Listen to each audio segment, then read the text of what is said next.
Vážení voliči, dnes si predstavíme dielo Leonarda da Paškyho a volá sa Posledná antikorupčná večera. Vidíme, že je tu stôl, okolo neho je 12 apoštolov a v strede je svätý Robert. Začneme zľava. Ten zelený prvý apoštol, prezývaný aj Vexlák, sa volá Lacko. Začal umývať autá, trošičku kradol aj autorádia, ale dnes sa vypracoval, je veľký staviteľ a podniká hlavne s vratkami DPH.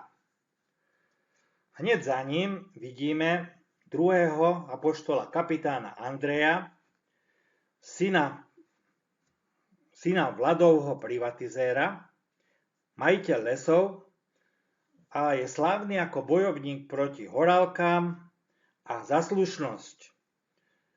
Zlikvidoval škaredý regiojet a je to ináč aj veľký inkvizitor a kedysi bol chránencom archaniela Slotu.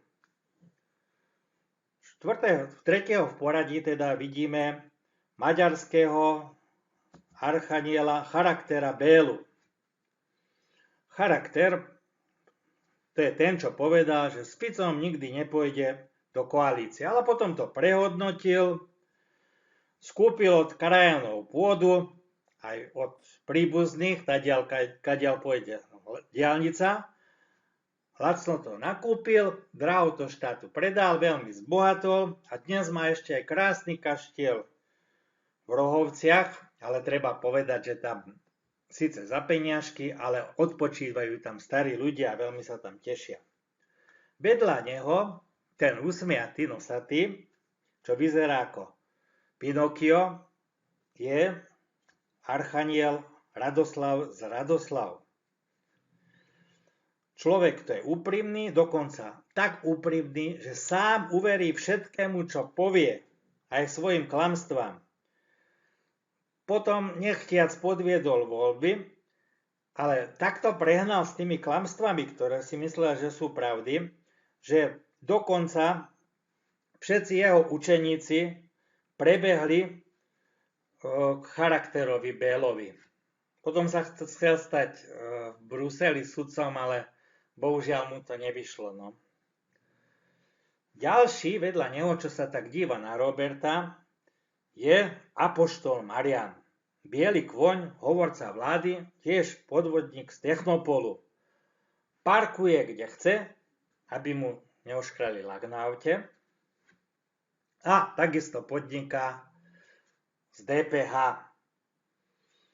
Po pravici veľkého Roberta vidíme svätú Máriu. Je krásna a nafotila aj veľmi erotické a také šteglivé foto. Ale potom si ju všimol svätý Robert a povedal si, ja z nej urobím svätú a dobrú ženu. Prečo by som si aj ja, ako môj učiteľ, Vladimír Krstiteľ, zakladateľ štátu, nemohol dovoliť poradkyňu pre všetko. Tak v túto dobu sa ani na obilných poliach svätá Mária od Roberta ani len nepohne. No po lavici ešte sa vrátime k svätému Robertovi. Svätý Robert pochádza z chudobnej rodiny. Najprv bol zástanca marxizmu, leninizmu. Keď bol 1. máj, obliekol si bielu košelu, dal červenú kravatu a hrdo oslavoval sviatok pracujúcich. Tvrdil, že všetko dobré pochádza zo Sovietskeho zväzu, aj to vymysleli v Sovietskom zväze, ale potom zrazu po voľbách pár rokov ho osvietil Duch Svätý a cyrilometodejské tradície a dnes je už birmovaný. Podobne ako apoštol Adolf kedysi v Nemecku, ten mal mítingy v Berlíne v športovom paláci pre svojich vybraných ľudí, tak apoštol Robert má pre svojich ľudí stretnutia tiež v Národnom tenisovom paláci v Bratislave. No a po ľavici Roberta vidíme apoštola Mira, študovaného až v samotnej Moskve, veľkého odborníka v zahraničí, je veľmi slušný, distingovaný, ženu má krásnu, trošku peňazí mu poutekalo z ministerstva cez všelijaké agentúry, ale to sa vysvetlilo, to je už v poriadku. Vedľa neho v tom zelenom je Robert II, šéf ochranárskych zložiek, tzv. Security súdruhov SS. A to je veľký realitný maklér a tiež podniká aj s DPH-čkom. Robert II vlastne chráni Roberta I. a Robert I hovorí, že je to jeho nástupca a v podstate je to Robert, ktorý ho hocikedy môže zastúpiť a je to jeho najlepší učeník. Vedľa Roberta II je apoštol Jozef, najbohatší a najpoctivejší z tejto skupiny. Jeho kamarát, apoštol Kožený, ušiel z Čiech, lebo ho chceli neprávom zavrieť. Tak Jozef musel ujsť na Slovensko a polepšil sa. A teraz je vlastne majiteľom celého toho apoštolského zboru. Tiež holduje športu, má rád hokejistov, síce im neplatí, ale je to dobrý apoštol. Vedľa neho je najslávnejší apoštol Vladimír.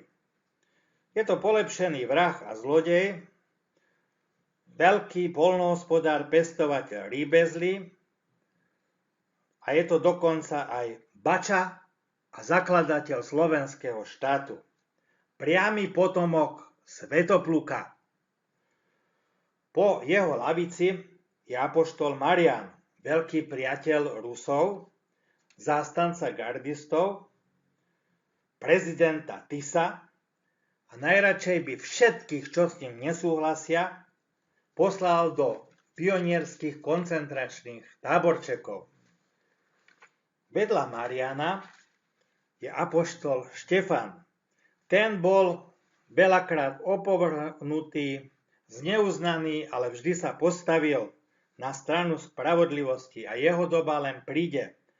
Tento apoštol je veľký priateľ apoštolov veľkého Vladimíra a apoštola Mariana. Tak to by bolo k tomuto dielu. Všetko je to slušné dielo a toto dielo sa bude používať vždy proti korupcii a bude trčať na všetkých školách.